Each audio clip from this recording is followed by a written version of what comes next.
नमस्कार दोस्तों मेरा नाम है विजय यादव और आप देख रहे हैं मेरा YouTube channel MP4 study. Guys, हम पढ़ रहे हैं उपभोक्ता संतुलन और उपभोक्ता संतुलन को जानने के लिए हम पढ़ रहे हैं उपयोगिता के इससे पहले मैं 3 पार्ट बना के डाल चुका हूं, 3 भाग। अगर आपने वो अभी तक नहीं देखे हैं तो आप पहले जाके उन्हें देखिए, तब आपको सीमांत उपयोगिता ह्रास नियम बेहतर तरीके से समझ में आएगा, क्योंकि आज हम बात करने वाले हैं सीमांत उपयोगिता ह्रास नियम के बारे में। उन तीनों वीडियो के लिंक आपको डिस्क्रिप्शन में भी मिल जाएंगे नीचे, और इधर आई बटन पे भी मिल जाएंगे, आप यहां से भी जाके उनको देख सकते हैं। तो चलिए गाइस, शुरू करते हैं आज की वीडियो। जानते हैं सीमांत उपयोगिता ह्रास नियम क्या होता है। दोस्तों, सीमांत उपयोगिता ह्रास नियम, पहले मैं इसके बारे में आपको कुछ पॉइंट बता दूं। जो मैंने 3 चीजें यहां पे लिखी हुई हैं, 1, 2 और 3, ये 3 चीजें मैं आपको बता दूं। H गोसेन का प्रथम नियम, ये क्या है? ये सीमांत उपयोगिता ह्रास नियम ही है।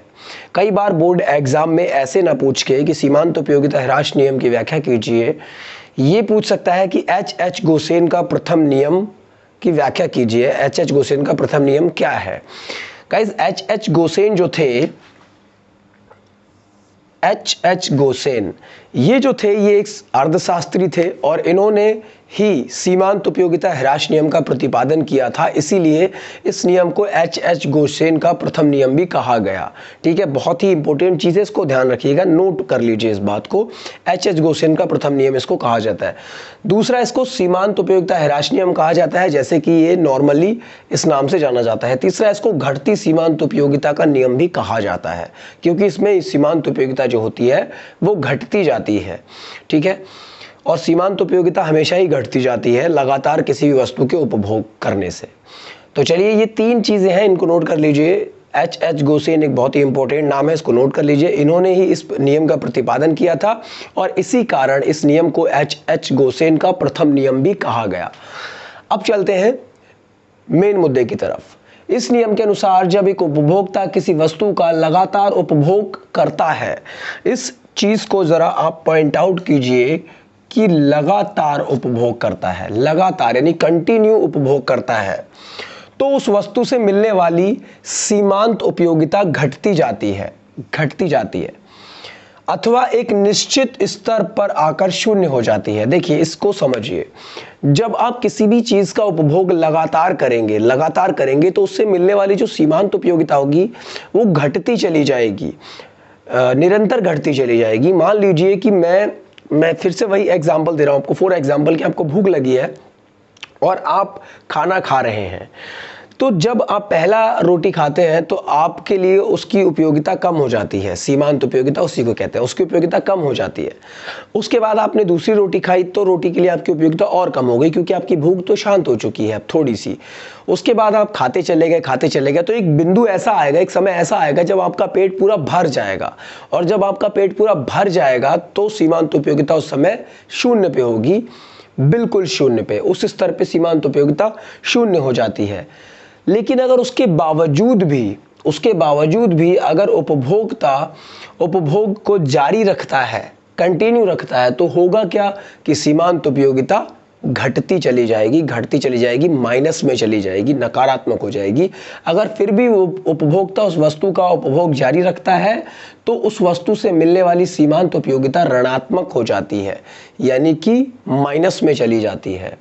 इसी कारण इस नियम को घटती सीमांत उपयोगिता का नियम भी कहा गया है, इसी कारण, क्योंकि इसमें सीमांत उपयोगिता घटती है। देखिए, यहां पर हमने इकाइयां ले ली और यहां पर हमने ले ली सीमांत उपयोगिता।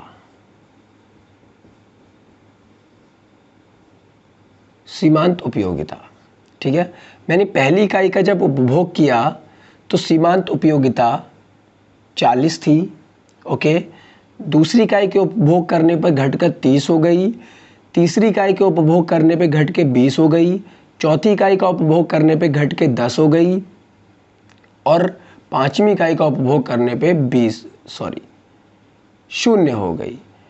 और अगर अब देखिए, यहाँ पे एक निश्चित बिंदु पर, ये वो बिंदु है जहाँ पे सीमांत उपयोगिता 0 हो गई।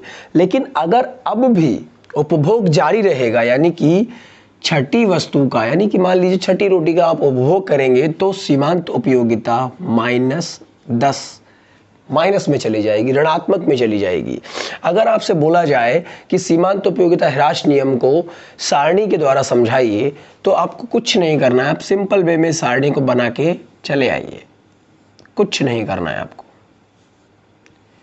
उसके बाद 7वीं इकाई का भी अगर उपभोग करेंगे तो कहाँ चली जाएगी, -20 में चली जाएगी। अगर आपका पेट पूरा भर गया है और एक निश्चित बिंदु पे आके सीमांत उपयोगिता 0 हो गई है, लेकिन उसके बावजूद भी आप अगर रोटी खाते जाएंगे तो क्या वो उपयोगी है? नहीं, उपयोगिता माइनस में चलती जाएगी। क्यों?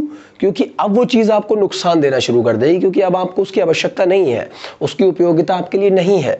अगर इसी चीज़ को डायग्राम के ज़रिए हम समझें तो हम एक डायग्राम बनाएंगे जिसमें ये x अक्ष और ये y अक्ष हम मान लेते हैं और ये हमारा मूल बिंदु। अब देखिए कि यहां पे हमने ले ली इकाइयां, इस लाइन पे हमने इकाइयां ले ली और इस लाइन पे उपयोगिता।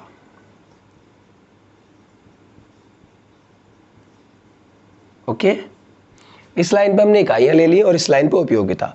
मान लीजिए कि हमने पहली वस्तु का जब उपभोग किया तो हमें सीमांत उपयोगिता प्राप्त हुई 40, ठीक है, 40। हमने दूसरी वस्तु का जब उपभोग किया तो सीमांत उपयोगिता घटकर 30 हो गई। तीसरी वस्तु का जब उपभोग किया सीमांत उपयोगिता घटकर 20 रह गई। चौथी वस्तु का जब हम उपभोग करेंगे तो सीमांत उपयोगिता घटकर 10 हो जाएगी। पांचवी वस्तु का जब उपभोग करेंगे तो सीमांत उपयोगिता 0 हो जाएगी, जैसे कि यहाँ पे हमने सारणी में भी दिखा रखा है। और अगर हम फिर भी छठी वस्तु का उपभोग करेंगे तो सीमांत उपयोगिता कहाँ चली जाएगी, ये -10 में चली जाएगी, ठीक है। तो इसको हम ये देखिए, सीमांत उपयोगिता का ये वक्र जो है वो सीमांत उपयोगिता का है। सीमांत उपयोगिता ये वक्र बता रहा है कि अगर लगातार वस्तु का उपभोग जारी रहेगा, कंटिन्यू किसी भी वस्तु का उपभोग करते रहेंगे तो सीमांत उपयोगिता घटती जाएगी, घटती जाएगी, घटती जाएगी और एक निश्चित बिंदु पर आकर 0 हो जाएगी। यहाँ पर देखिए, यहाँ पर ये 0 हो गई, ये देखिए। और उसके बावजूद भी अगर उपभोग जारी रहेगा, माफ़ कीजिएगा मैंने छठी इकाई पे 0 की है, जबकि ये पांचवी इकाई पे 0 होनी चाहिए। कोई बात नहीं, हम इसको इरेज कर देते हैं।